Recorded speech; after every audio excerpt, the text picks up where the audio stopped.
بسم اللہ الرحمن الرحیم۔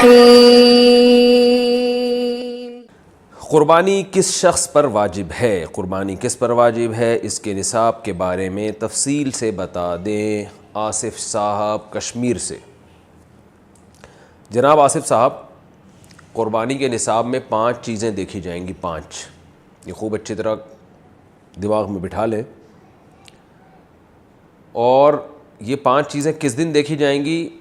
بقرعید کی صبح صادق، یعنی 10 ذی الحجہ کی صبح صادق سے لے کر 12 ذی الحجہ کے غروب آفتاب، یعنی یہ جو 3 دن ہے نا قربانی کے، 10، 11، 12، ان 3 دنوں میں کوئی شخص صاحب نصاب ہو تو اس پر قربانی واجب ہے۔ صاحب نصاب کا مطلب کیا ہے؟ یہاں پر قربانی پر خوب سمجھ لیں۔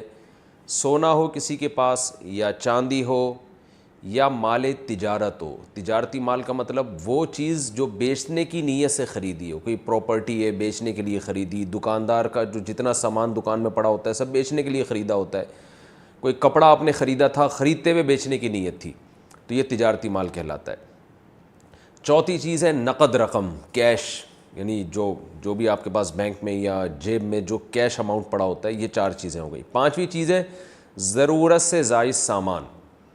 ضرورت سے زائد سامان میں بہت تفصیل ہے، آسان اس کی ایک جو ہم اگر ضبط کر سکتے ہیں تو وہ چیز جو پورے سال بھی استعمال نہ ہوتی ہو، گھریلو چیزوں میں وہ چیزیں جو پورے سال بھی استعمال نہ ہوتی ہوں، جیسے کپڑے کوئی یا برتن ہے، ڈنر سیٹ ہے، پورے سال استعمال نہیں آتا۔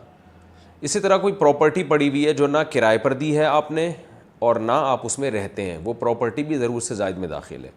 تو یہ جو 5 چیزیں ہیں، کسی کے پاس یہ 5 چیزیں، ان کی جو ویلیو لگائی جائے گی تو ان 5 چیزوں کا مجموعہ اگر 52.5 تولہ چاندی کے برابر ہے، 52.5 تولہ چاندی آج کل 65-70 ہزار کے لگ بھگ ہے، نیٹ پہ سرچ کر لیے گا، تو کسی کے پاس یہ 5 چیزیں، یا 5 میں سے 4 چیزیں، یا 4 میں سے 3 چیزیں، یا 3 میں سے 2 چیزیں، یا کوئی ایک چیز 52.5 تولہ چاندی کے برابر ہے، اور یہ بقرعید کی صبح صادق سے لے کر ذی الحجہ کی 12 تاریخ کی غروب آفتاب سے پہلے تک رہتی ہے اس کے پاس، تو ایسے شخص پر، یعنی بقرعید کی صبح صادق کے وقت اس کے پاس یہ نصاب موجود تھا، اور یہ 13 تاریخ کی ذی الحجہ تک اس کے پاس یہ نصاب موجود رہتا ہے، تو وہ صاحب نصاب کہلائے گا۔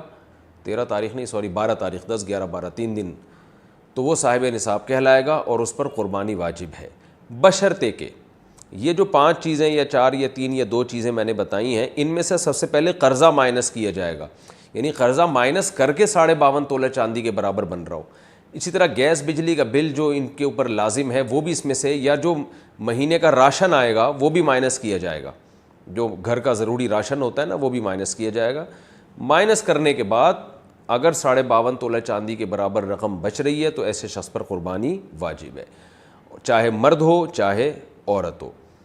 تو عورت کیسے قربانی کرے گی؟ سونا خواتین کے پاس بہت ہوتا ہے، چاندی ہوتی ہے، چاندی نہیں بھی ہو تو سونے کے نصاب جو ہے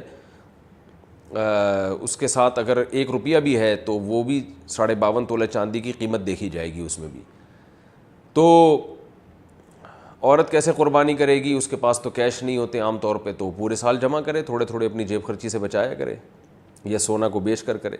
البتہ کسی کے پاس صرف سونا ہی ہے اور یعنی باقی 4 چیزوں میں سے کچھ بھی نہیں، 1 روپیہ بھی نہیں ہے، تو پھر 7.5 تولہ سونا جب تک نہیں ہوگا قربانی واجب نہیں ہوگی۔ یعنی سونے کے ساتھ اگر چاندی ہے یا پیسے ہیں یا تجارتی مال یا ضرورت سے زائد سامان ہے، پھر سونے کی ویلیو دیکھی جائے گی، سونے کو نہیں دیکھا جائے گا۔ لیکن اگر صرف سونا ہی ہے تو پھر 7.5 تولے سونے سے کم پہ نہ زکوٰۃ ہوتی ہے نہ قربانی ہوتی ہے۔ تو یہ ہے، تفصیل سے آپ کو بتا دیا۔ تو آپ چاہیں تو اس میں ایک گائے میں حصہ لے لیں، چاہیں تو بکرا لے لیں، چاہیں تو دمبا لے لیں، مرد پر الگ واجب ہے، عورت پر الگ واجب ہے، جو بھی صاحب نصاب ہوتا ہے۔ آسک مفتی طارق مسعود۔